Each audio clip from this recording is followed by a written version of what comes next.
For the week of June 26th through July 2nd, Mercury is transiting into Cancer, sending your conscious awareness into the past.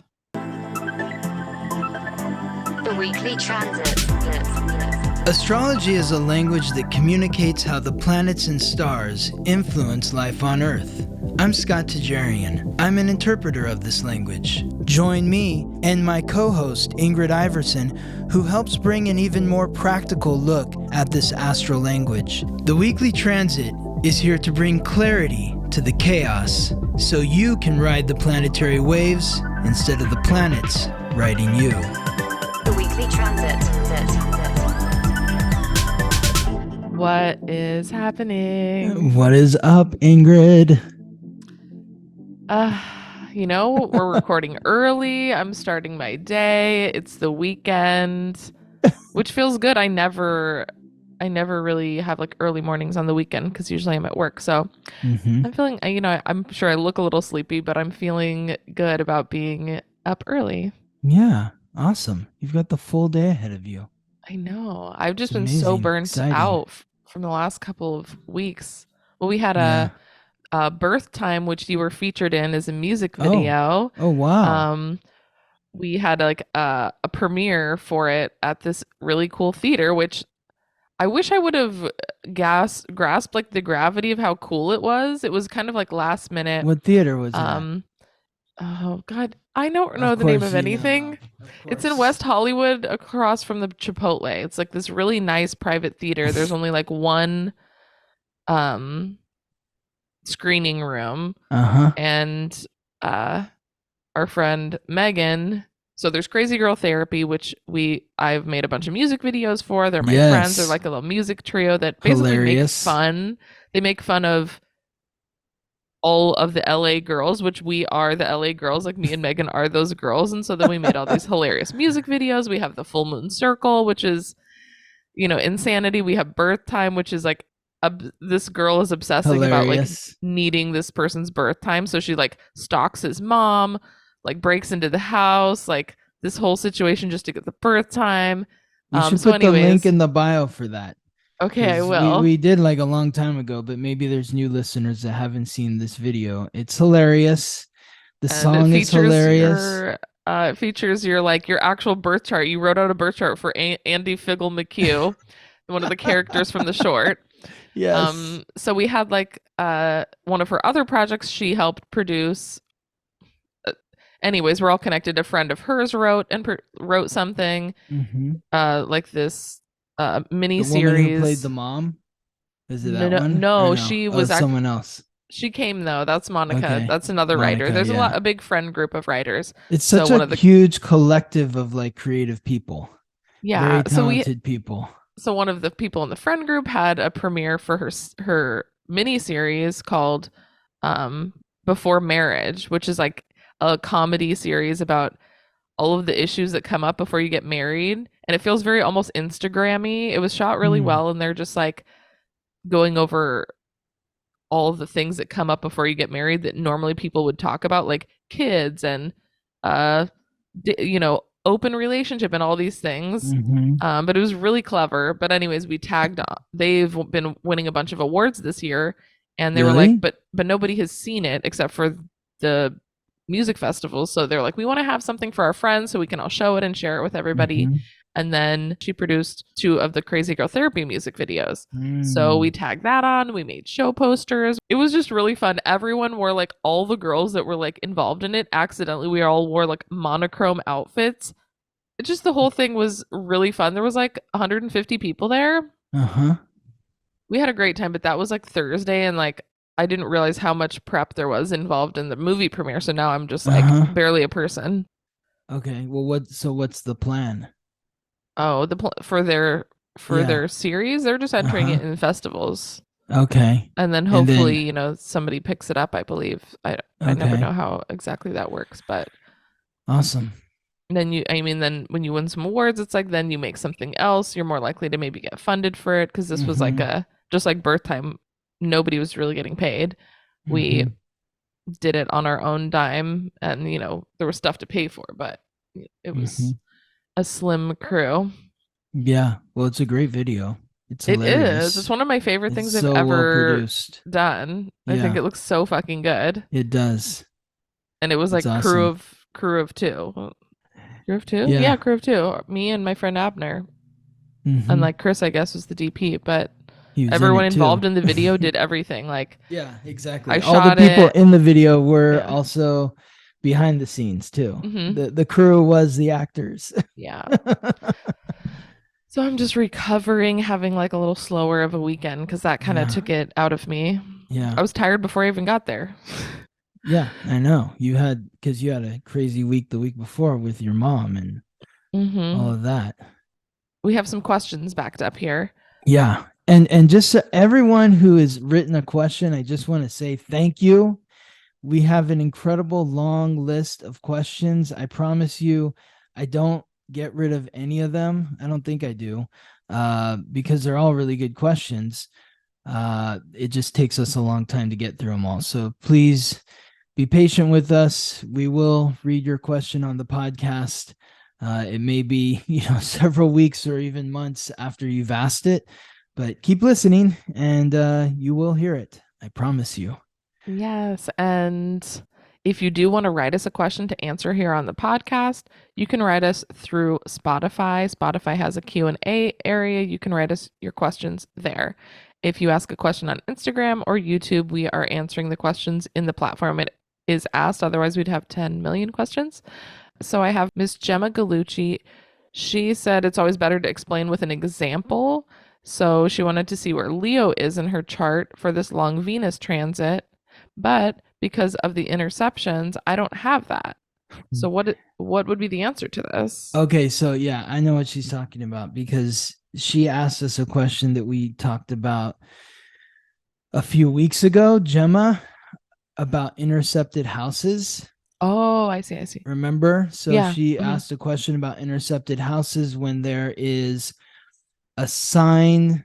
So each house is in a sign, but not necessarily every sign is represented in the houses, because sometimes, like, if you're born closer to one of the poles, the earth and the way that the sky is shaped, it's different than if you're at the equator and it's all even. So Oh. you might have, like, say your rising sign is in Leo and your second house is also in Leo.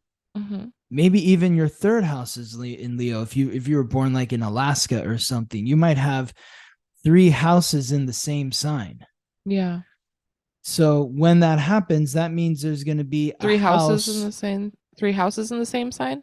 three Or houses. three Like if you're signs or three signs in the same house? no, well, yes, there's that too. Oh, okay. So that's what an intercepted house is when you have like, A but grouping in one. yes. So, but the thing is the sign. Okay, okay, so I'm going to show you something. And for those that are viewing this, let's see. Give me a second here, Ingrid. So, I mean, this is a great. okay, If hold on. you're watching this, Yeah. we're on YouTube or Spotify. If you want to watch the video, and if you're not on one of those platforms, if you go to the website theweeklytransit.com, there's a forecast tab. All of the visuals we talk about on here, I mean, I guess probably minus this example here, but each day of the week we show the alignments, the signs and symbols. That's where that's going to live. It's also going to have all of the questions Scott asks me on here, all the journal prompts, and a little overview of each day of the week. So if you want to follow along, the best way is to actually go to the website and look at the forecast, watch us wherever we are, and actually grab the book, The Basics of Astrology, because that explains all the signs and symbols. So if you don't have the book, it's $10 for a digital download. It's $30 for a paperback copy. And the link is in the bio. It's on Amazon, or you can download it to your computer. Okay, awesome. So I'm going to show you something. Everyone who is watching maybe will understand this more clearly, but I'm going to also explain it as clearly as I can if you aren't watching. But we're looking at a chart right now. This is in some city in Alaska that I've never heard of, but I just typed it in because it's Alaska. And you can see what we're looking at here is the sign that's rising is Cancer, the sign that's setting is Capricorn. The second and third house are in Leo. The seventh and eighth house are in Aquarius. But if you look Oh, up here, in like there's the nothing in top of the Aries. chart. So Aries is not, there is no house in Aries, but the sign Aries is in the 10th house. So if you're talking like Gemma, who's like, Leo isn't, none of my houses are in Leo, but Oh, what house is Leo in? oh, because it has to be Because somewhere. exactly, it's not like Leo doesn't exist in your chart, it's there. It's not aligned to a house specifically, but it's inside a house. So whatever house your Leo sign is intercepted in is where the Venus transit will be occurring. So if Leo is in the 10th house or the 11th house or whatever house it's in, that is where Venus is. Okay. And it actually makes it easier to understand where Venus is, because if you're like maybe most people, where you're, say, let's say you're a Leo rising. If you're a Leo rising, then that means if you're a Leo rising at, say, if you're a Leo rising at, say, 17 degrees, you're going to experience this Venus retrograde in your 12th house and your first house. Oh, So okay. it's Because it'll go split. in and then out and then in. Exactly. Okay. Yes, exactly. Yeah. So I hope that answers your question, Gemma. Please let me know. Thank you. Thank you, Gemma. We have Shima Bear. She says, this week really spoke to me. How do you find stability, nourishment, feeling comfortable and confident when exactly those needs are not being met? That are not being met are the things that are making you feel unstable. I think that's for you, Ingrid, Okay. because this was a couple weeks ago or whatever when you were going through something. And How do I find stability, nourishment, being comfortable and confident when I don't have those things? I mean, I think it just goes back to literally the basics of being alive, of resting, sleeping until I feel whole enough to have energy to go to the grocery store and get food and cook myself something nice. Like, I mean, I guess it kind of happens a lot where I get really depleted, where I'm not feeling good, and then my house gets messy. I feel like shit. I haven't eaten. I am starving to death. I literally went to the grocery store. I'm not kidding. Yesterday, and the girl's like, "Oh my God, I haven't seen you in so long. Where have you been?" And I was like, "Starving. I've been starving to death. That's where I've been." And she was like, "Oh no." I was just like, "I don't know." Then I get overwhelmed and then end up getting depressed. And then it's just like the first thing to go is those things. And she was like, "Oh, I hear you. When I get depressed, I never leave my room." And then we don't talk about it. She's like, "I'll be in there for like 4 days." And she's like, "But you got to come to the store. You got to like feed yourself." And I'm like, "Yeah." Like, it's just once you feel rested and whole enough, then it's like literally the basics of making myself a nice meal and cleaning my house. I feel like those are like the two things where I'm like, okay, everything's going to be okay. I had something healthy. My kitchen is clean. My laundry is done. And then everything else kind of comes from there. I mean, it seems so simple, but like that's when I start feeling more confident and comfortable about myself, when I just have all of my basic needs met, which sometimes just feels really hard. I Mm-hmm. think part of myself, maybe I have some, chemical imbalance possibly, but also I was in a relationship for a really long time that was, we fulfilled those roles for each other. When one person wasn't Mm-hmm. feeling good, the other person cooked and did the grocery shopping. And it Mm-hmm. was always like that. So it was like Mm-hmm. when I wasn't feeling good, there was somebody to always cook for me, Mm-hmm. which, I'm seeing someone now, and like when we're together, we're just not together all the time. So I think that's always a nice bonus when you have someone who can help feed you, or friends who are, around to make sure you eat. Even like my friend Brian will be like, "Oh, like I was having a really shitty day." And I was like, "I don't know. Like I'm just not feeling social." He's like, "I'm coming over. You don't have to do anything." He brought like cookies and ice cream.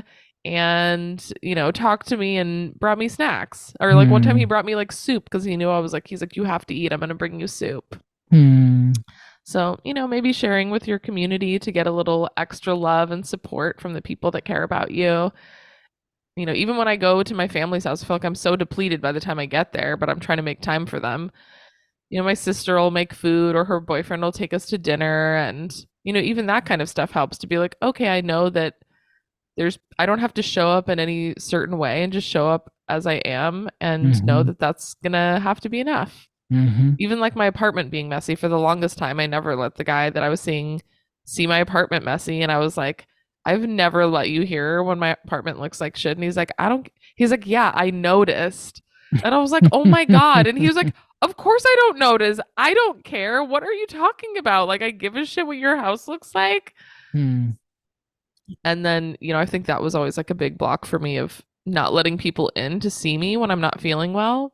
So maybe that's something, just being a bit more vulnerable with the people around you to allow you to see you when you're not at your best, so you can have some extra support. Even at work, like the girls at work are like, call me and be like, okay, like you have to come to work. I know you're not feeling good, but I'm going to be there. Like we can get food before work. We'll order something. I mean, I guess I didn't even know this, but I think that more recently I've allowed myself to open up to my community about when I'm not feeling well to get that extra support. And Lean it's been into your community, really nice. 11th house North Node. Lean into your community.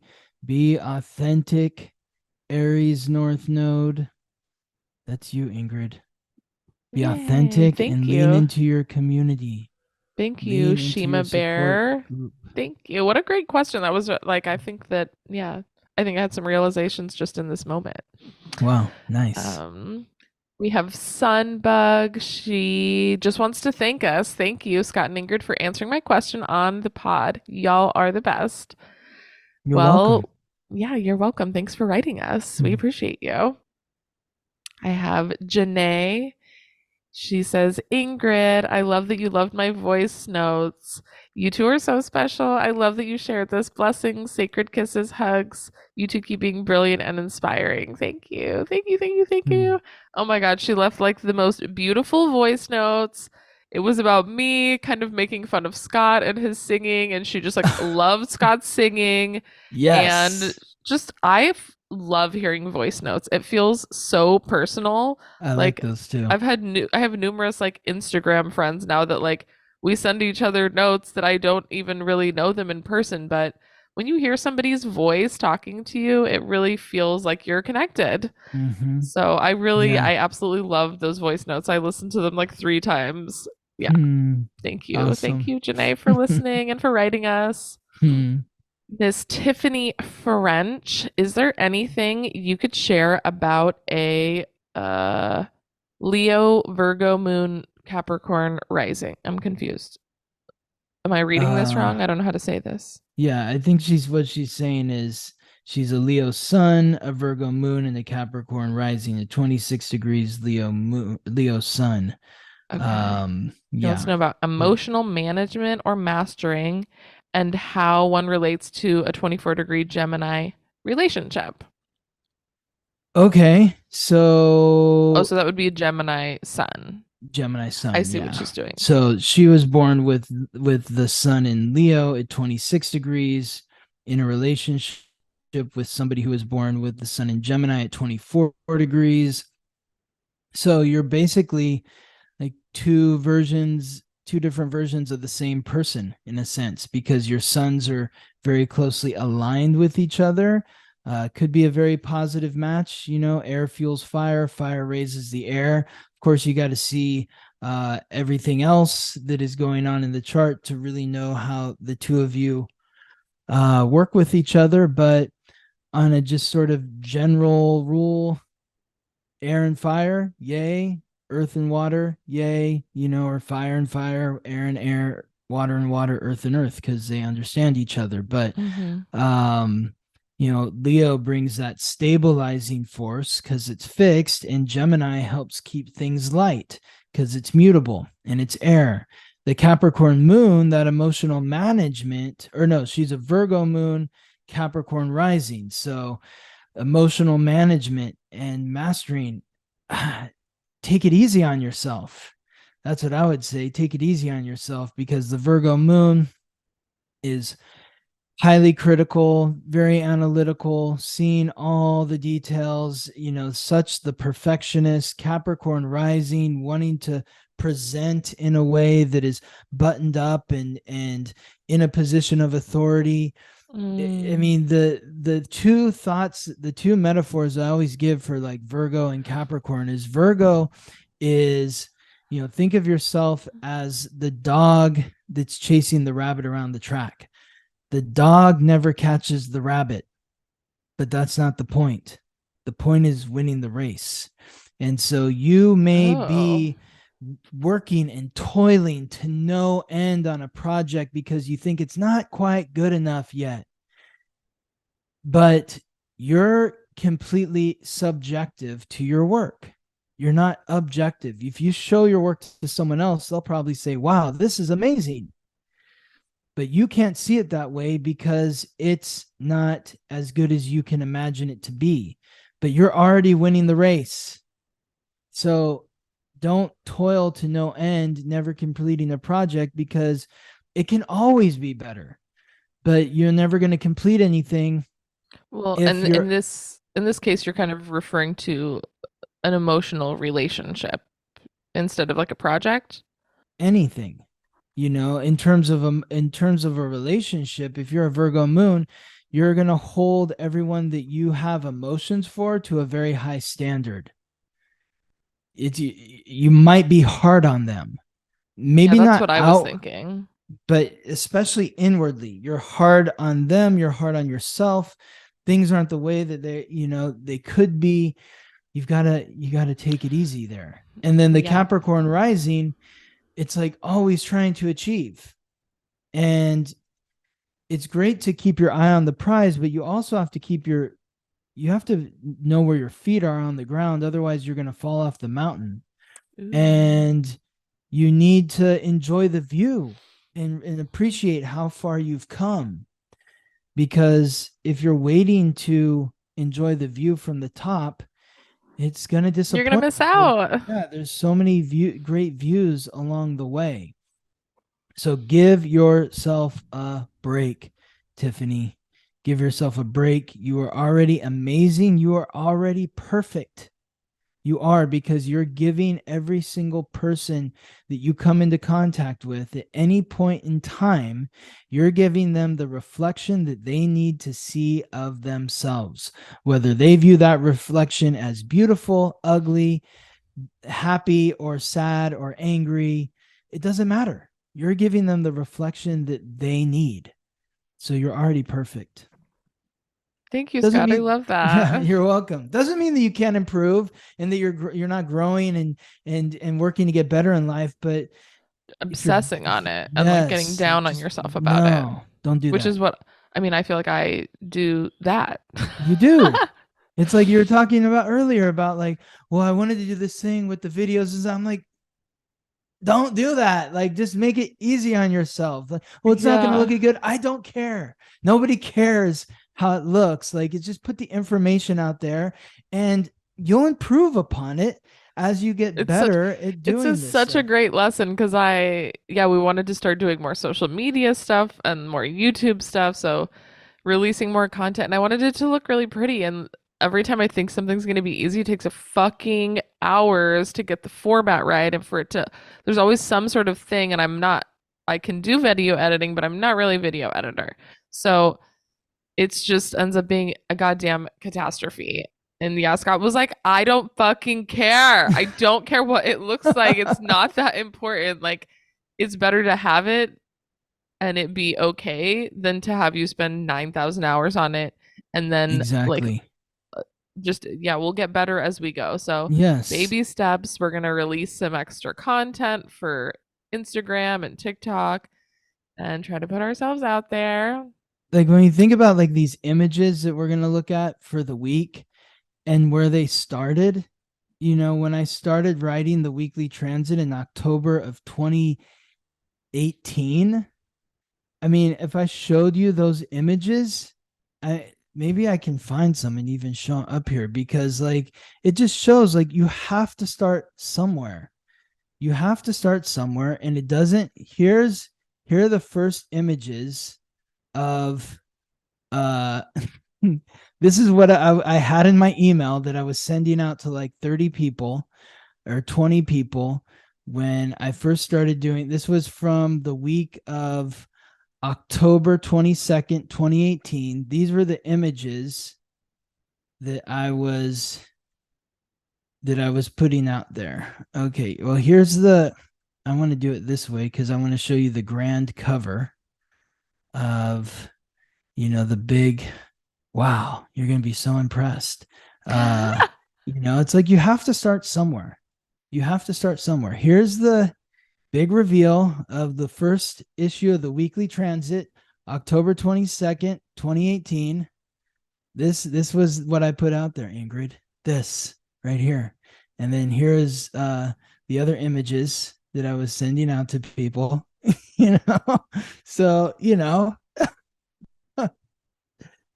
I mean, it's such a this is how I feel far like we've come. I learned so much from you just by you being yourself and being like, you're just always telling me to calm down, and I'm just obsessing. I'd be like, oh no, we have to make each line has to be like, we have to put it in Illustrator. Like, I mean, our audience started with the audience that you built by these sketches, and Yes, you got to I start really somewhere. need to calm down, is what I need to do. Exactly.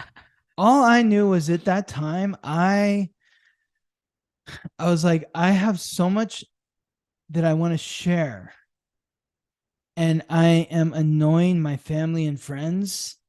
They don't want to talk to me anymore because all I'm doing is talking to them about astrology. Yeah. And so now I just have to, like, okay, I'm just gonna do an email. Eventually I want this to be a podcast, and I'm gonna have to do a podcast with someone else because I can't do it by myself.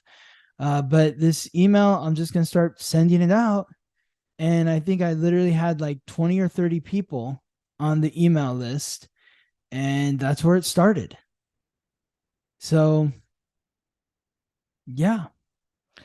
And I mean, we're kind of like killing it. There's like a book, like we have so many listeners, and the impatience and the perfectionism is such a poor combination for feeling good and actually accomplishing your goals. It does nothing but gets in the way. When people are like, Mhm. "Oh, you're a perfectionist. Wow, that must be so hard."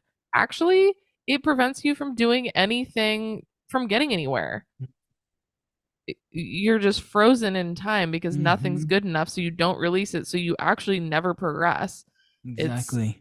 a really big block of I guess it stems from like insecurity, maybe, where it's like you don't want anyone to see the parts of you, just like with the depression in the house, and you don't want anyone to Yes. see the icky parts of you. If it's not perfect, then I don't want to show anybody. The thing is they're not even seeing that. Only you see it. Maybe other Virgo moons see it. Who knows? But I think of like Gabriella too, with like her thesis. I mean, it got to the point where she's like, I have to pick a topic, otherwise I'm not going to be able to write the thesis. Like it had to get to that point where it was like do or die. And then when she started writing it, it had to get to the point where if I don't finish it, I'm not going to graduate. And that's That's what, so me. like, it had to, that's where she went with that Virgo moon, because she couldn't stop like tweaking and, oh, this isn't good enough and I have to go back, and it's just like, oh my god. My friend Brian is really good about just putting himself out there, even if it's not perfect. Like, he's less worried about what someone's going to think and more just excited about sharing Mhm. what he's excited about. Mm. And I think it's such a great quality to have. It's like just fucking share it. Like, Mhm. the things that we usually love most about like an artist are the fucking sketches behind the scenes. Like when you go back, you're like, oh wow, like he drew this by hand. That's Exactly. crazy. It feels so like Exactly. raw. Like I want to see Yes. like even like a lot of the Instagram people that I follow, I'm like, or some like a mom that doesn't wear any makeup and her house is Mhm. messy, or like All even right. like you see the picture perfect Instagrams, but then they're like, then they scroll over like, this is the only clean corner in our house is the one that we Yeah, videotaped. But if you look over here and exactly. you're like, oh, like not everything is this shiny cookie cutter picture perfect version of ourselves. It's not realistic and nobody can relate to that. So it's like, Mm-hmm. I think the more vulnerable I am in my life and, in turn on the podcast, like the more people reach out and feel deeply People connected. love you. They're always commenting on YouTube and sending you messages. I mean, Thank come you. on. Like, Well, the couple of times I feel like I've shared something super vulnerable, I've been like, "Oh my God, I need to delete this intro because I can't put that out there. I can't share that." And then I'm like, "Well, I can't delete the intro because then the whole episode doesn't make any sense because we reference it the whole time." And I'm like, "Well, I guess I just mm-hmm, have to put it out there, but I feel really scared." And mm-hmm. the handful of times that I've revealed something extra personal, I've gotten the most amount of support from people, and that's like it really is such a lesson to be like, okay, you need to fucking just stop trying to put this, literally like an Instagram filter on everything, like an Instagram filter on your life, because it's less Mm-hmm. interesting. It's just less interesting. Exactly. Exactly. And people are gonna spend what, like a second looking at your post Hmm. and then they scroll past it. Or they're not even gonna Like see it. or they're not So even gonna see it. Exactly. So why are you torturing yourself over don't this? know. Should we move into the week? Yes, Oh, let's do you get want to in. thank our sponsors? Let's thank the sponsors. Please. Yes, let's thank the sponsors.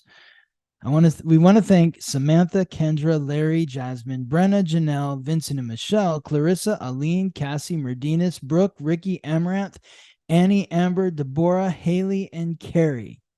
Thank you, thank you, thank you, thank you all so much for supporting the podcast. We appreciate each and every one of you. It allows us to spend more time doing what we love, sharing the planets and stars with you. If you want to support the podcast financially, you can go to the show notes. There's a support link. You can donate $1, $5, or $10 a month if we are helping you navigate your life more gracefully. We would very much appreciate it. If you want to support in other ways, you can purchase the book, The Basics of Astrology. It's on Amazon. You can write us a review on Amazon for the book. You can share the podcast with your friends, write us a positive review. I feel like I missed something. I mean, there's Uh, classes. Scott has classes. yeah. Scott has readings. Scott Yes. has, what else do you have? Cosmic Pathway, Cosmic Reset.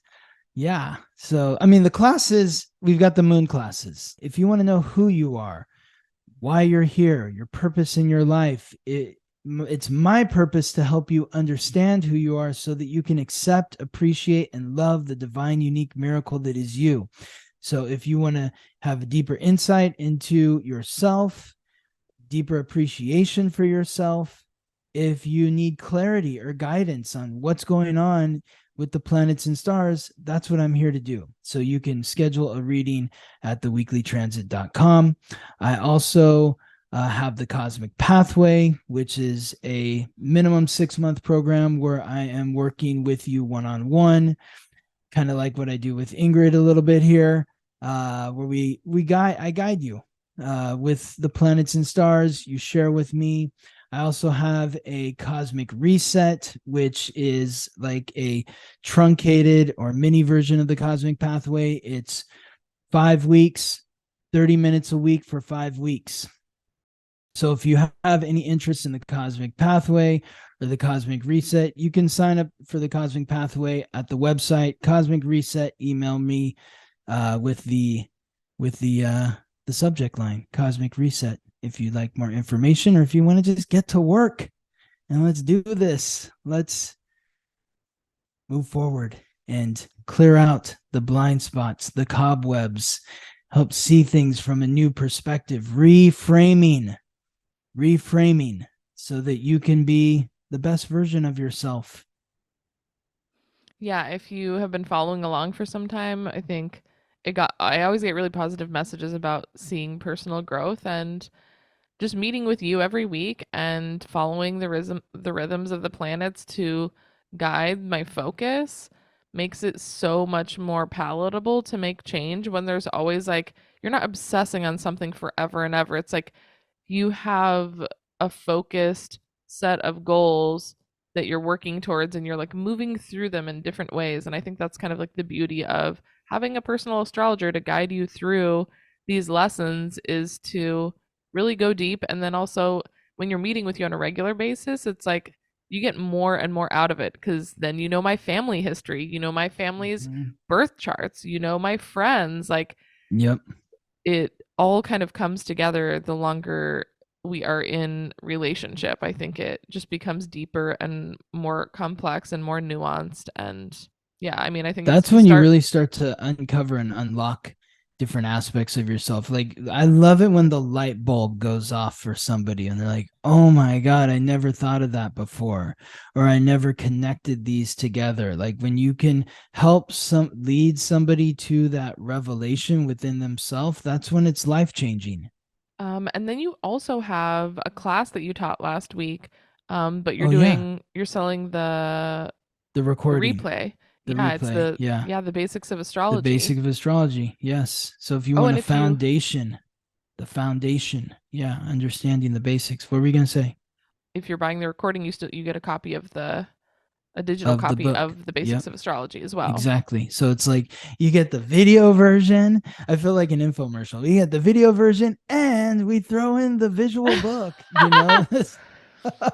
Call now and we'll give you this free book for only $30. If you're still just getting into astrology, or I feel like anywhere like beginning or intermediate, the basics of astrology is learning the actual language of astrology, the signs and symbols, not only memorizing the words, but Scott always likes to go back to the basics of actually writing it. It's like when you learn a language, you need to be able to read it and write it, not just speak it. It actually makes it easier to comprehend, which I didn't really understand at first, but if you listen, you know that I'm definitely conversational now, where it was not quite so accessible before. It would take me so long to absorb what you were telling me, and now that I know each and every sign and symbol and element, and the houses sometimes I have to like focus on to remember them, but what's the other thing, the aspects. Yeah, like those make it so I can just glance at an alignment and I already know what's happening. So when you're talking, I can just I can just literally peek over at it and be like, oh, okay, this is this is what I need to respond to. This is what I'm focusing on. And it's really brilliant and allows you to be more intuitive with the information. So I am so inspired right now, Ingrid. I mean, I feel like I'm on like I am on an infomercial, just because like I feel like one of those people, but I'm really inspired right now. And the inspiration is coming just from like looking at these old images that I showed you, you know, and like this is how I learned the language of astrology, by drawing these images over and over and over and over and over again. It drilled it into my brain, the meaning behind them. And the power of astrology is the knowledge that you gain. It's not a religion. Astrology is a language. So by becoming fluent in the language of astrology, you become fluent in the language of life. I mean, I had Gabriella the other day tell me, like, because she learns all this stuff just like vicariously through me, and she is a brilliant astrologer in her own right. She is just like, now that I see things from that astrological lens, it makes living life so much more palatable. It like sometimes does. it's still hard. It takes the edge off when you can see it from a different perspective, where it's not like it's all happening to all of us.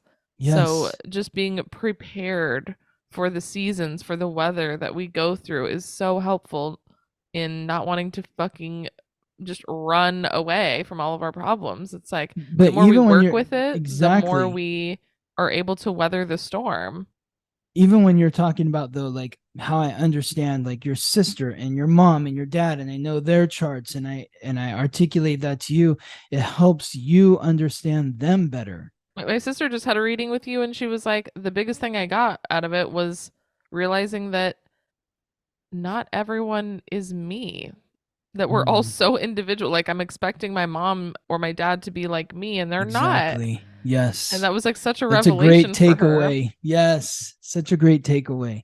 To You can start looking at people, because the more that you understand yourself, the more you appreciate, you accept, appreciate, and love yourself.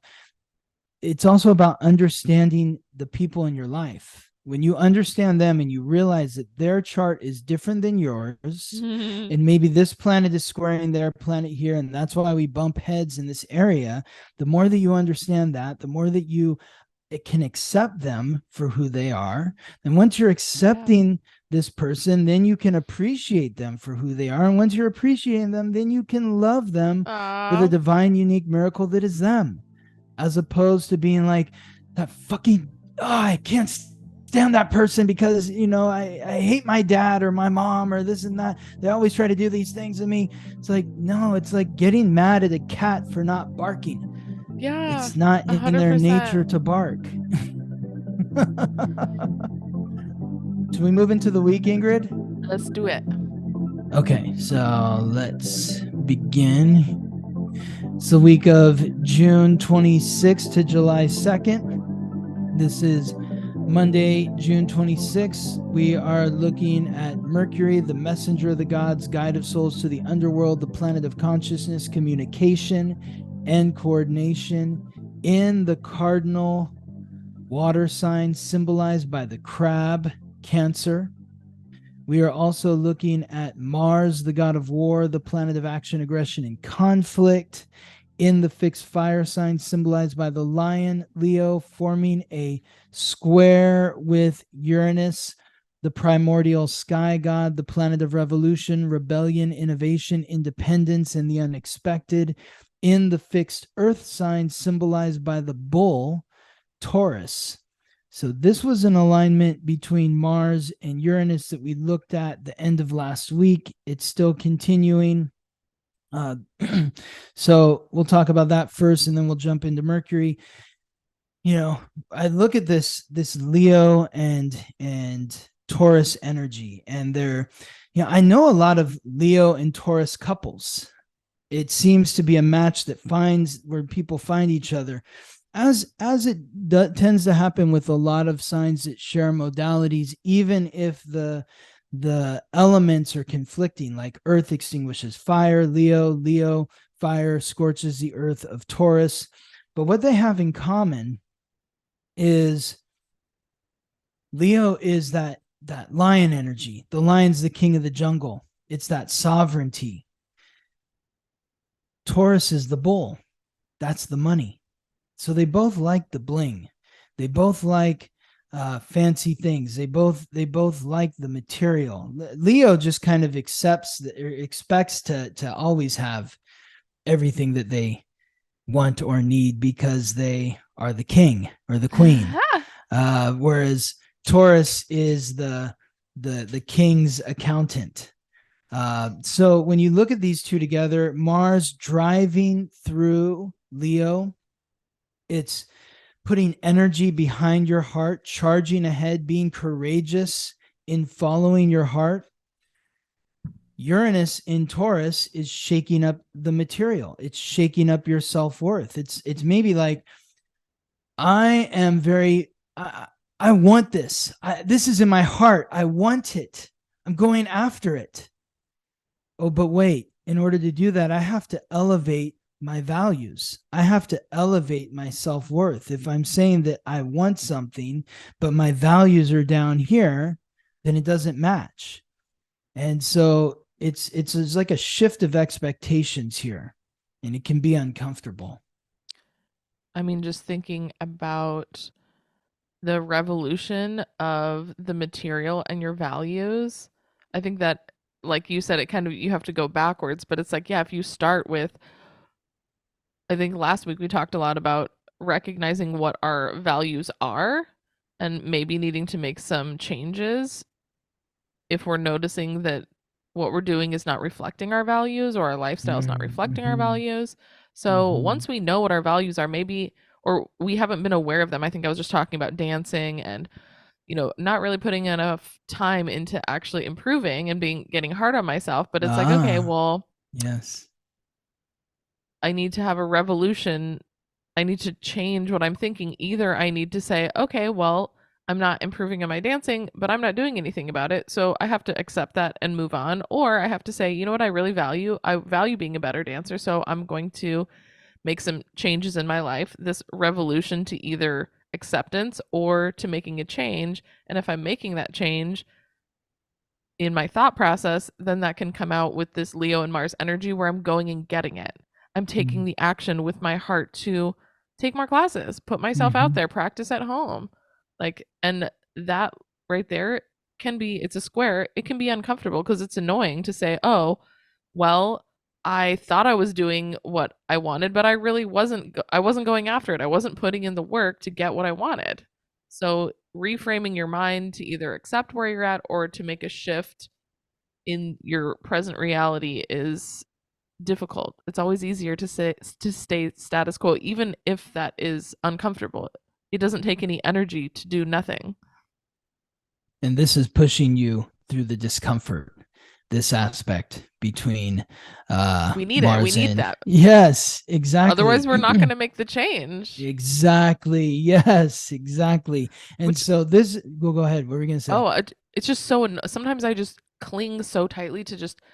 I'm like, I just want everything to I just don't want to have to put in any more effort. I'm so tired. There's always something happening. I just want everything to be settled and to know what's happening all the time. So sometimes when there is this shift energy, I'm just like, no, it's going to be so hard. But then afterwards, you're like, oh, yeah, I needed that push. Otherwise, I wouldn't have done shit. I would have stayed the same forever. And that fucking that's not how you grow. Right. That's right. And then and this is where this is where the Cancer comes in, Mercury in Cancer, because this is the planet of the conscious mind in the sign that rules the past, your roots, your upbringing, your childhood, the ones who raised and nurtured you, your ancestors. So where do my values stem from? Where do when we bring in the Taurus energy and the Leo energy with the Cancer energy, it's where do my values stem from? Do I pick this up from my parents? Was it an experience I had in my childhood on the playground? And then when you think of the Leo energy, where is the desire of my heart come from? Where does that come from? Or why is my heart closed? Who slammed the door on my heart when I was a child? How can I go back in time and be there and nurture myself in the way that I wasn't nurtured in that moment? Like if whatever happened to you as a child, that trauma or that experience, maybe it wasn't even like a big trauma. It's just like this, but it's still a trauma. It's like, your school teacher said something to you that discouraged you. What would you do in that instant now if you were the adult in that situation? How would you treat that child? You'd probably pull that child aside and say, I believe in you. And don't let anyone tell you what you can and can't do. It's up to you to decide. But love yourself or just be kind. It's like, this is what Mercury in Cancer is about. How can we be more kind in our communication? How can we be more caring in the way that we think about others and ourselves? How can we be more kind in our own thoughts? What can we do to nurture our mind and nurture the minds of others so that everybody feels cared for and coddled in a way? This is hopefully a time where there's going to be a lot of sensitivity. Everybody's going to be more sensitive in the way that they're communicating, the way that they're listening. You might find that you're saying something to somebody and they're offended easily, and that's going to cause you to draw back and say, oh, I didn't realize that hurt your feelings. Oh. I'm sorry. We may be apologizing more during this period, but this is from June 26th to July 10th. The last time Mercury was in Cancer was July 4th to the 19th of 2022. The time before that was July 11th to the 27th of 2021. So think back to those dates for clues on what could be in store for you this next time around as Mercury transits through Cancer. For those that were born with key astrological points or planets in Aries or Libra, this Mercury in Cancer transit will be afflicting your planets or points. So be patient and take your time. If you want to know exactly how that would be affecting you, contact me for a reading at theweeklytransit.com. But otherwise, just be kind and caring to yourself, nurture yourself through any difficulties that you're experiencing during this period. Tuesday, June 27th, Mercury in Cancer forms a sextile, a positive aspect to the North Node, the soul's purpose or karmic pathway of the soul in Taurus. This is a good time for me to remind everyone that if you're interested in learning about your North Node, the purpose of your soul's purpose, I'm going to be teaching classes on the North Node. The classes are going to be focused on your North Node. I'm looking at building a waiting list, I guess you would call it, because once I have a certain number of people, then I'm going to put out the offering. So this is Mercury, the planet of the conscious mind, aligning with the soul's purpose. So this is similar to what we were talking about on Monday. It's connecting your past, your origin. What is the origin of your values? Where do they stem from? If we were to write the origin story of your life, first of all, what are your values? What do you value? What is the status of your self-worth? This is something that we all deal with. What is that for you, and where does it stem from? What's the origin story of your values? It kind of has a bit of a South Node energy. Like anytime the North Node is there, you kind of can think about the South Node. But it's like if there's Cancer there, that also kind of has that reminder of where you came from, because your South Node is like the gifts that you came here with. And then, Cancer is a little different, but it's like after you arrived on Earth, like how did your family and childhood shape you? Where did we acquire these values? And I think taking stock of how we got to where we're at can be a very healing experience, because you're able to really accept where you are. And then once you can accept that, you are able to like move forward, making decisions for yourself based on who you are in this moment. And that will help you on your path. Instead of getting stuck in your past. Like if we don't know our past, then that's how we can get stuck there. It's like the more aware you get we in the are. loop. In the loop, you have to know, how did I get here? Once you know how you got here, then you can change things moving forward in the future. Yeah, awareness is the first step. Yes. I love that you bring up the South Node too, just because I don't put the South Node on the chart because I don't want it to be more confusing than it already might be to some people. But, the South Node is right now in Scorpio. So we are reassessing how we merge power with others. And through that reassessment of how we merge power with others, who you're intimate with, who you're sharing energy with, how does that relate to what you value? Maybe you've been giving more than you should, and you need to take more for yourself because you feel depleted by the relationship that you're in. So this has been this whole period of the North Node in Taurus, which has gone on for over a year now, like almost a year and a half. It's been a reassessment also of the people that you're sharing energy with and making sure that you have what you need within those dynamics. Okay, so moving on to Wednesday, June 28th, This is a grand trine. Ooh, It's a this is only full. like the second time I've seen this. This was Yeah. recent. We had one of these. Yeah, I thought I'd put this in. It's cool to look at I because love it it. helps you understand what a trine is. A trine Mhm. is a 120-degree angle. If you have three points that are all connecting at 120 degrees, they make a perfect triangle.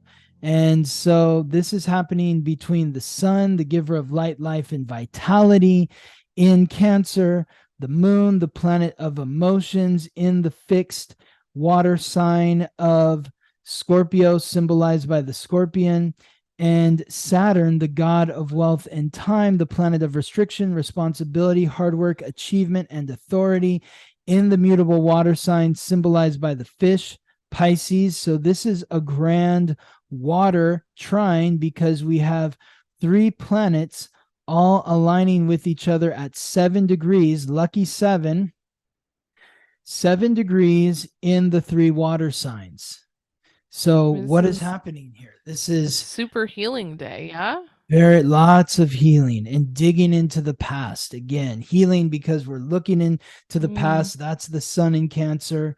We're looking at the deepest part of our emotions, which is that Scorpio energy. The moon in Scorpio, it's bringing emotional sensitivity to all the feelings that you're hiding from, or all the feelings that you're hiding from those that you're in relationship with, that you're bonded to, that you're intimate with. And then it's connecting that piece of Saturn in Pisces, the most compassionate sign. So the sign of nurturing, Cancer, the sign of passion, Scorpio, and the sign of compassion, Pisces. Saturn in Pisces is about committing to doing the work required to show yourself compassion, to delve into the unconscious, face your psychological baggage, the guilt, the shame, the regret, the blame, and show yourself compassion so you can integrate those thought patterns and memories with understanding, forgiveness, and love for yourself. So, what are you hiding from in your emotions? Where does that stem from? From your past? And how can you show yourself compassion for those feelings and empathy for anyone else involved? We kind of touched on it yesterday, but like recognizing our past, why we are where we're at, um, and then relating that, I guess, to those deep emotional, like the karmic bonds of Scorpio and our emotions. Mm. Like, how do all these things play into where we're at? And when I think today would just be a good day to bring awareness, just bringing these ideas to the forefront of your mind. You don't have to do anything but think about them, and that will be healing in itself. Just recognizing our deep karmic bonds, recognizing how we got to where we're at, and then taking responsibility, like you said, for being compassionate about where we are in this moment. Mm. Yeah. I mean, it just sounds sometimes when you say it out loud, it sounds so easy. It's like, oh yeah, just recognizing how I got where I'm at. Like Yeah. it really just takes the awareness and setting aside a little time to think about these things with ourselves. It's also being present in the moment of what's going on with your mind. Like I caught myself in the kitchen the other day, maybe it's 2 days ago, just making some food, and I recognized that I was being really shitty to myself Mm, in my thought process. And that's where I had to remind myself what I always tell everyone else, that I need to show myself compassion yeah. for What this. was Can I ask And what were you being shitty to yourself about? well, I was thinking about a friend from childhood that I haven't spoken to in years, that I Mhm. was really close to. And it's not by like I've reached out to this person multiple times and now I've just given up, Mhm. and um so he moved away to, he lives halfway across the country. He's got his own life going on over there, but it makes me sad when I think about my relationship with him, and we were close when we were kids, but then I think Mhm. back and I was like, well, I was shitty to him in this moment, like in the 5th grade, or in high school, I Mhm. was this or whatever. And, I did this to him. That probably wasn't nice. And maybe there's some other things that maybe I was just an asshole in high school. Like, I don't know. Like, and maybe that's why he doesn't want to talk to me anymore. It's not that he's like completely out of touch. Like, he texted me and a couple other friends a few months ago to reach, because he was coming back to California to reconnect, but I wasn't going to be back where I'm from in Fresno area. So, but you know, I was just like, but not everybody wants to have a phone conversation, Yeah. and I'm probably overthinking things. Mhm. But why do I have these feelings about this person? Like, Mhm. what is, and I'm like, I have to talk to my therapist about this, because like, why am I holding on to like these feelings, like I did something wrong, or he doesn't like me, or but then I think about other people that have probably texted me but I haven't texted back or called or whatever, so it's exhausting. You said, "Oh, I have to talk to my therapist about it." That seems like such a day for this alignment to be like, "Oh, I want to set aside time Yeah. to work on this thing that is coming up." I think that is Well, I see my therapist the day before, so I'll see her perfect. on Tuesday. So this is Wednesday. It's just really hard, I think, when you were super close with somebody to just like, I mean, my friend Crystal, I was like so close with her. Now we have like almost no contact, Mm-hmm. maybe here and there a couple times a year, if that. And it's just like recognizing that we have seasons with people and maybe why we were in those relationships that maybe weren't serving us. I get just very attached. I'm not really good Mm-hmm. at like goodbyes or whatever, or, like letting go of things, even like Yeah. like No. people and Mm-mm. jobs, and like I just get very attached. Mm-hmm. So I can Yeah. see why you have like wondered like what happened, Totally. Oh what my is happening, God. especially when it's ambiguous. There's not like an answer, like a Yeah, concrete there answer. wasn't like a clear breakup or anything like that. Yeah. It's just like they kind of just fade off into nothingness, and you're like, what Wait, what happened? happened? Yeah. Exactly. That's the joy of being a Being alive. Scorpio. Oh. And and for you it's like you're an eighth house Mars, which is that's the house that Mars rules, because it's associated with the eighth sign, which is Scorpio. Oh. So when your action oriented energy is to bond and to be intimate with people. It And is. that's, It really yeah, is. yeah. I don't know if Okay. we've touched on that. Sometimes I forget like all my like the Yes. houses. I'm still working on that. So that Yes, you're feels an eight. So even though it's like, well, your Pluto's in Scorpio, but you don't have any other planets in Scorpio, but your Mars is in the eighth house.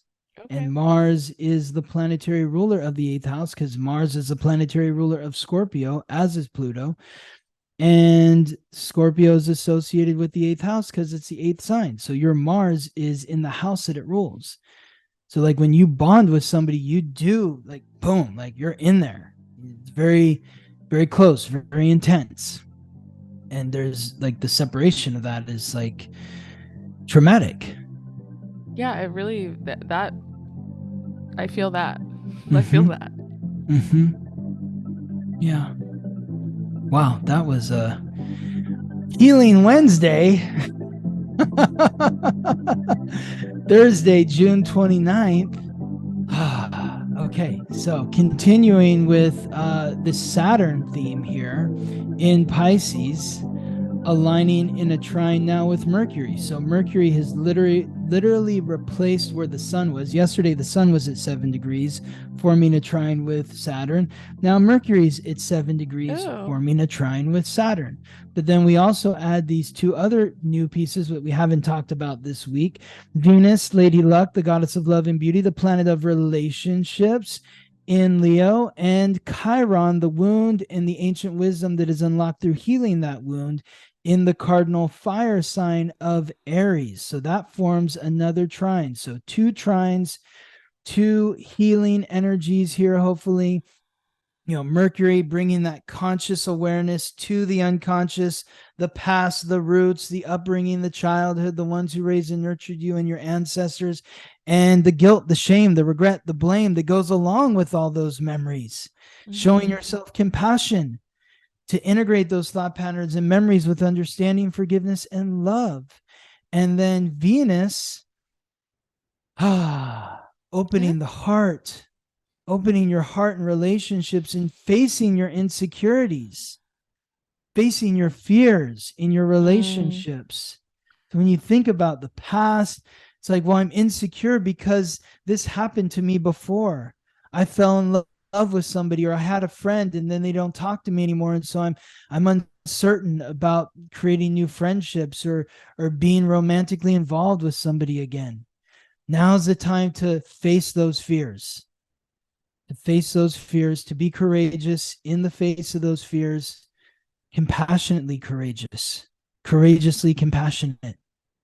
How do you think the Aries energy works in Chiron? Because we're having like the courage with this Leo energy. But would that just be like That's being the more fear. direct? It's the fear and the insecurity. That's like, so it's Chiron in Aries is causing you to face your fears, to face them directly. You can't hide from them. And that's why, there's a lot of tension right now. Like when you think of the last time that Chiron was in Aries was 1968 to 1977. We saw, what did we see during that period? Literally the day that Chiron moved. Well, you're a history buff, Ingrid. I expect you to know. I'm joking, of course.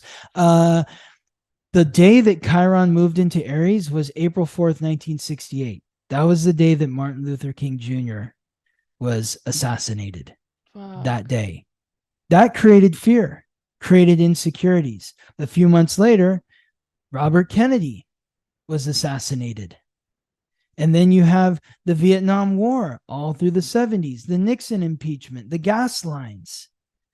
That's what was happening the last time Chiron was in Aries. Here we are again. Similar circumstances. And so it's forcing everybody to face their fears so that they can come to terms with who they are. Who are you? Like when you look in the mirror, who are you? And then you add that Venus piece, and it's who are you in your relationships? Who are you in your relationships? What are your fears in your relationships? I think it's just so important to be able to reflect on these things, because when we don't have the awareness, it's definitely holding us back. It's like when we can have the awareness and then pinpoint our fears, it takes some of the power away from them, and then we can start to work through those fears and be more courageous. If we don't even know what, you can say be courageous, but if we don't know what we're being courageous in spite of these things, you don't even know what courage means. Nothing if you don't know what the fears are. Exactly.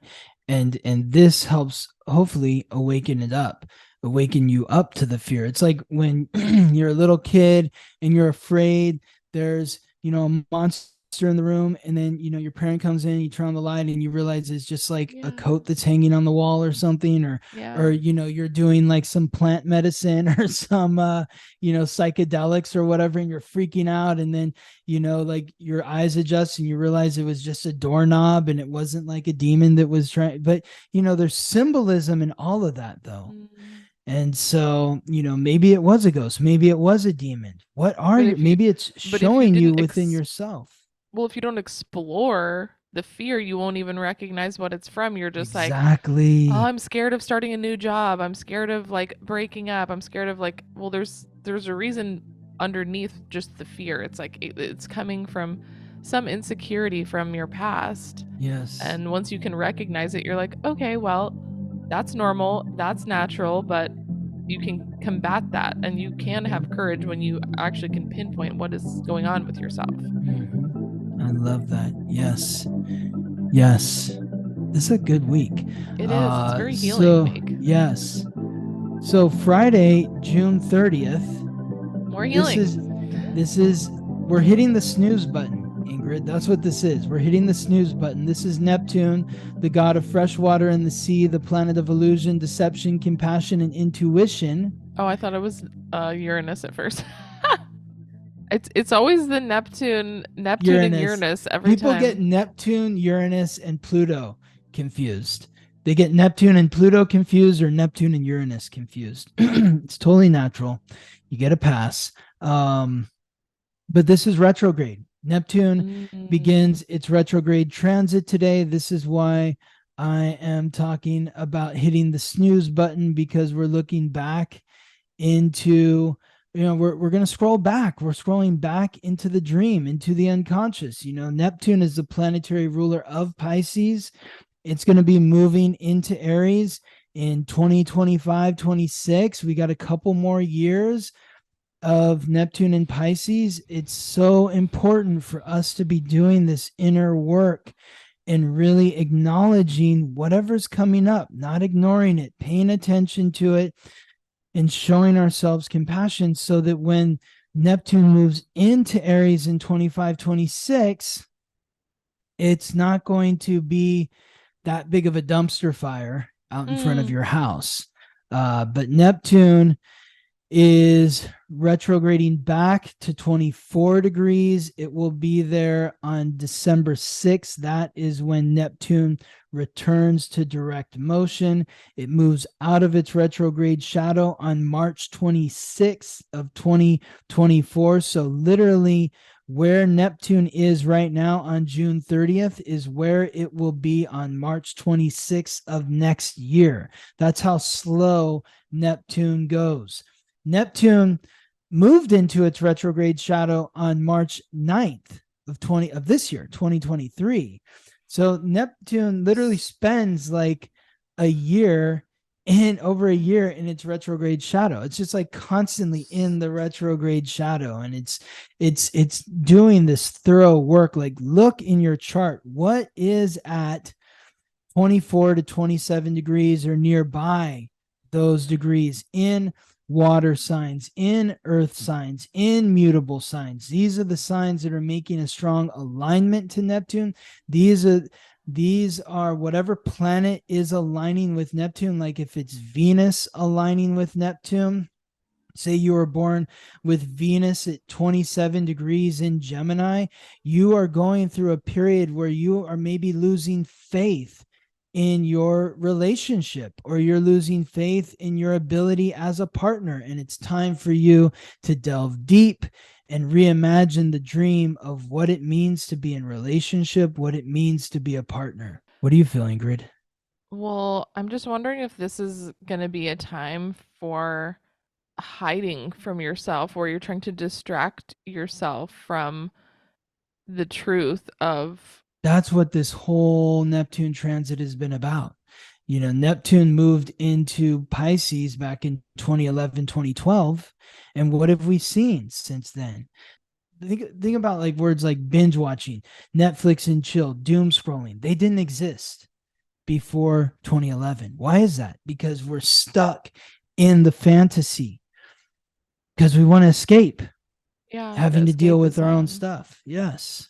So during this period, is it good to indulge in that, or should we be trying to be rooted in reality and not get sucked into this fantasy of ignoring what is in front of us? You want to be aware of when you're stepping into fantasy. Okay. And you want to make sure that it's not taking over your life in some way. Whether it's drugs and alcohol, or just, I binge watched, 7 shows this week, I mean, I feel like I've gotten a pretty good grip on alcohol. I don't use that to check out anymore. Being promiscuous when I was younger, I feel like that was definitely a way to check out. Mm-hmm. And now I feel like those were the big ones where I'm like, oh, I've done so much work. But then other shit comes in to replace it. Literally just Netflix or Instagram, or just hanging out with a partner. That can be just as distracting. even So though it's you not maybe as destructive, it is Mhm. living in this fantasy. And even like I am to the place where I am aware of when it's happening. I'm like, oh, I'm not dealing with my stuff. I just don't want to deal with it. So I'm going to do this. Like it's a conscious choice. And even when I'm in that choice, sometimes I will check in with it, but it's still there. Like I am still doing those things to kind of have a little mini vacation from life, So the first step is awareness. So you said you're aware when you're doing it. which is so strange. The second step is, what is my motivation right now to escape? Mhm. Mhm. What am I escaping from?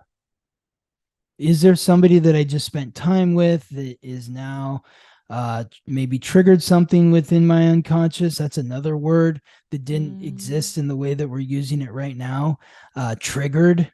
The Mm. reason why that word is such a word now is because everyone is triggered. We are we are we're more There's an aware of what's happening. awareness. There's an awareness Yeah. that this person is annoying me right now. I'm angry at this Something person, or I is just spent time with this person.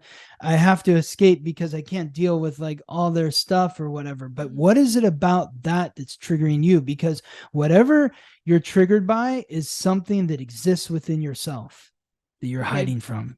I do want to touch. I mean, I don't know if this is necessarily important, but Mm-hmm. the idea of I feel like everyone is triggered now. Everything triggers everyone, so now we have to Mm-hmm. have trigger warnings to prevent people from being triggered. Mm-hmm. But the real work is in working when you are triggered. That means you have some work to do within yourself. It's not everybody else's responsibility to make sure Mm-hmm. that you aren't having these buttons being pressed. These Yeah. buttons being pressed is giving us we're at the level where like, oh, I know this is poking at me. So that's Mm. good to have an awareness that something Mm-hmm. triggered you. But that's not everyone else's responsibility to manage it. It's our own responsibility to come to terms with how we integrate these things that have happened to us that are still bothering us. Yes. I had a really big trigger moment a couple days ago. Maybe it's yesterday.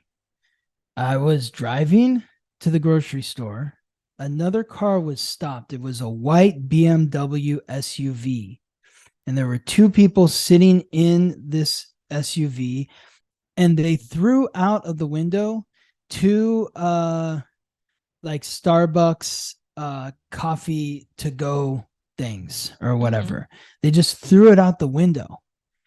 And I was so upset about this. I almost like turned around and like was gonna chase them down, but I was like, no, it's too extreme. Like, why is this bothering Mm-hmm. me so much? Like, that's Mm-hmm. what I was like. Why does that bother me so much? Why am I so angry about Mm-hmm. this? Like, I was literally having feelings like Mm-hmm. these people are not worthy of being here on planet Earth. Like, they're fucking scum.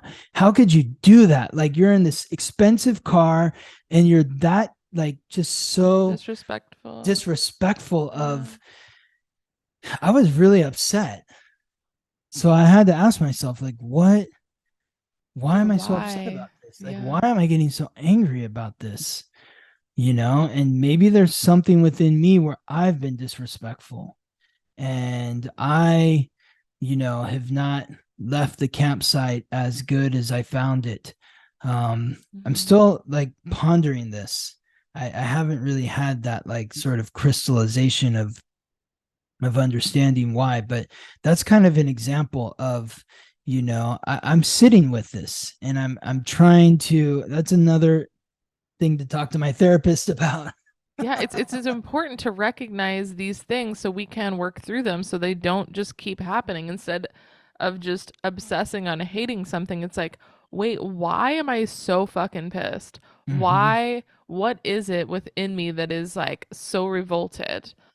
I went into this whole fantasy where I like pulled over. I had this whole fantasy where I was like walking down the street and that happened. And what if that happened? Like, I'd Mm, pick up the coffee paper cups and I'd yeah, throw them back in the car, and then they'd pull out a gun and shoot me or something. Like, who knows like who you're dealing with? Like, yeah. how is there, like, how do you I went into some dark places. So yeah, it's I've got work to do there.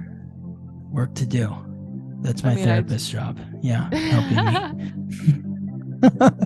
But there's a lot of this triggering happening.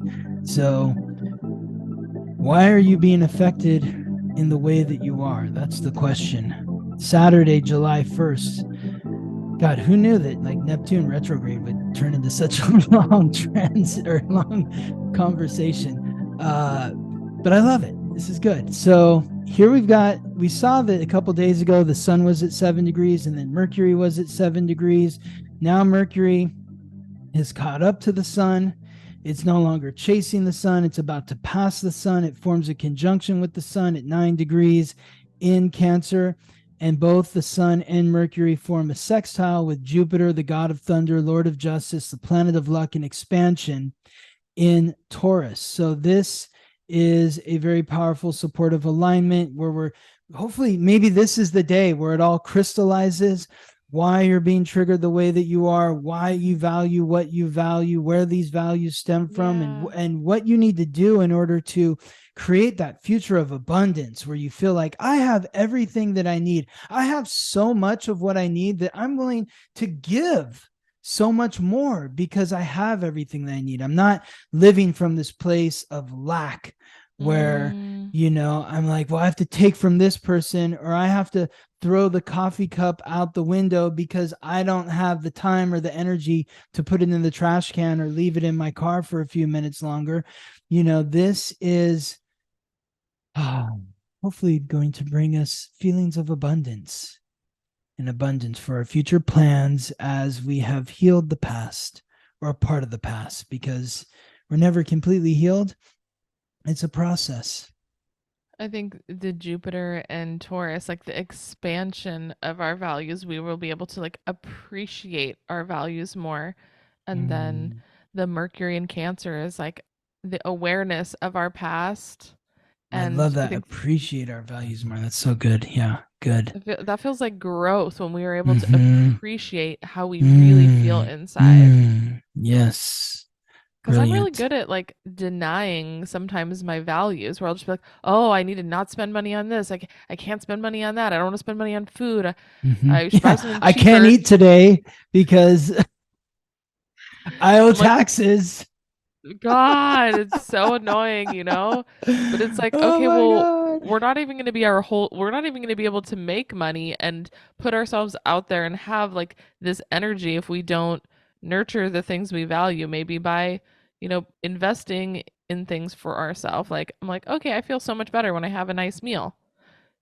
Am I a cheap bitch? And do I always like end up being like, oh, I don't know if I should spend money on that food? I'm like, well, now I feel like shit.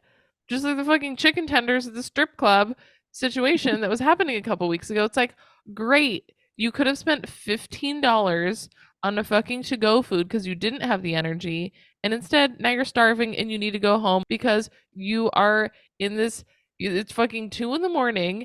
and you're out of your house and you're in this shitty fucking strip club eating the grossest chicken tenders. Like, why is this my life? And it's like, wow, I could have probably prevented this dark spiral of like hating my life if I would have just spent the $15. I probably would have been in a great mood and I would have stayed until 4 a.m. and I wouldn't have had an hour and a half spiral of just feeling horrible and hating myself. It's just like, how did I get there? It's because I wasn't investing in the things that I value. But every time this happens, I'm just like, why is this happening? This is so ridiculous. I know how to prevent it. Like, hindsight, I'm just like, that's crazy. Like, the levels of darkness that happen because I have not fed myself. I can't explain what happens to me. It's like a psychosis that takes over me. Yes. Which is most of the time preventable. I mean, I think also like at the day of the film premiere, I basically hadn't eaten all day. I had a protein shake before I left the house because I was like, everything sounds disgusting. What am I going to do? I'm going to faint because I haven't eaten anything. I don't want any of this food. I don't have any time or energy to go get food.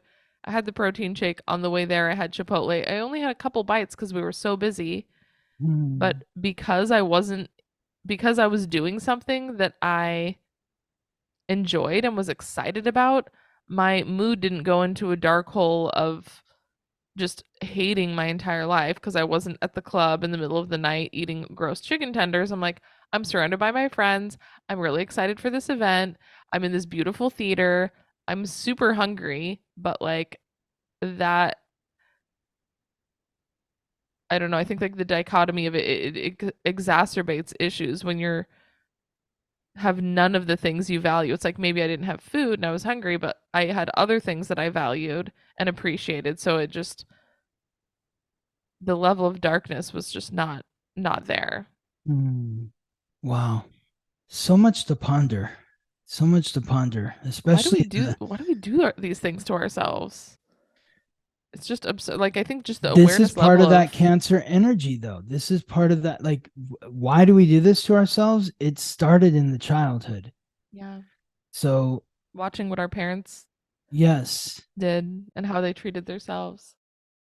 When did you feel lack as a child, or that anxiety of like being hungry? Those sort of, that's what this cancer energy is about, is to figure out the why. Where does this stem from? Such a great reminder. There's just all these subjects. They seem so simple when we talk about that, but then in the practice Practice. of managing, taxes and work and hunger and relationships, it's just like it all becomes so much. So I really think astrology is so great because it's like you're focusing on one thing for a certain amount of time and then you're just gradually building on all of these things. You're like, oh yeah, I learned that last time. Let me go back to that. What can I learn more this time? Like Yeah. all these Yeah. reminders for how to better ourselves. Yes. Yes. Okay. Sunday, July 2nd. Neptune, again, is now aligned with the moon in the mutable fire sign symbolized by Archer, Sagittarius. So if you're hiding from anything today, you won't be hiding anymore, because today, or not, I mean, it could come out not in an ugly way, because the moon is squaring off with Neptune. So there could be some hard truths that come out likely today that stimulate your unconscious, where, maybe somebody says something to you that sends you in that mental spiral, or maybe you say something to somebody else that sends them into a mental spiral, and then together collectively you're in this mental spiral. But honesty, truth is coming loose today with Mercury or what it has been for the last couple of days with the moon in Sagittarius. But the alignment with Neptune is bringing about hard truths, where compassion and honesty. Yeah. Could that be a truth within ourselves that we would have been hiding from? Yes, exactly. That's it. It's so crazy that we can literally lie to ourselves. Like the biggest revelations about myself have been recognizing that I've been deceiving myself. Yeah. That's it. We make up a story to be like a victim of our childhood. And it's like, well, once you have the awareness that stuff has happened before that has shaped you now, it's now our responsibility to shift that. So, I mean, a lot of people are going through life unconscious because we aren't taught these tools. So, having compassion for everyone on earth, because life is fucking hard and we don't really get the tools. But it's like once we are acquiring those tools, it is up to us to have these uncomfortable days that push us towards being able to see the truth of our situation, which, our minds protect us from ourselves to avoid the discomfort. That's right. And the Sagittarius energy is going to clear cut those protections and just burn them all down, force you to look at them. And it's been happening for the last 11 years. I mean, 11 years, was it 12 years? It's the last 12 years this has been happening with the moon transiting through Sagittarius. Every 28 days it squares Neptune in Pisces. So every 28 days for the last 11, 12 years, we've been getting this sort of uncomfortable. Yeah, exactly. Wake up call. Yep. I mean, it's all about practice too. It's like it doesn't just happen once and then everything's fixed. We're like, oh wow, I recognize this about myself. Mm. This hard truth is like shifted something. It's like it has to happen. Like even just like kind of like earthquakes or whatever. They're just like the plates are like scooting for there to be like eventually like a big shift. It usually just doesn't happen overnight. It's about practice. Yes, that's it. Life is a practice. And with that, Ingrid, I thank you. Thank you so much, Scott. What a great You're week. I welcome. think this is Yeah.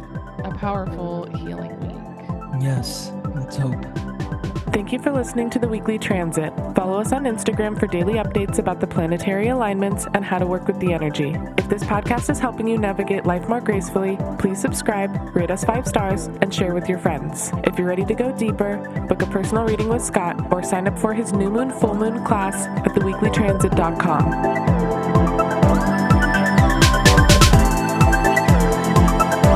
The Weekly Transit.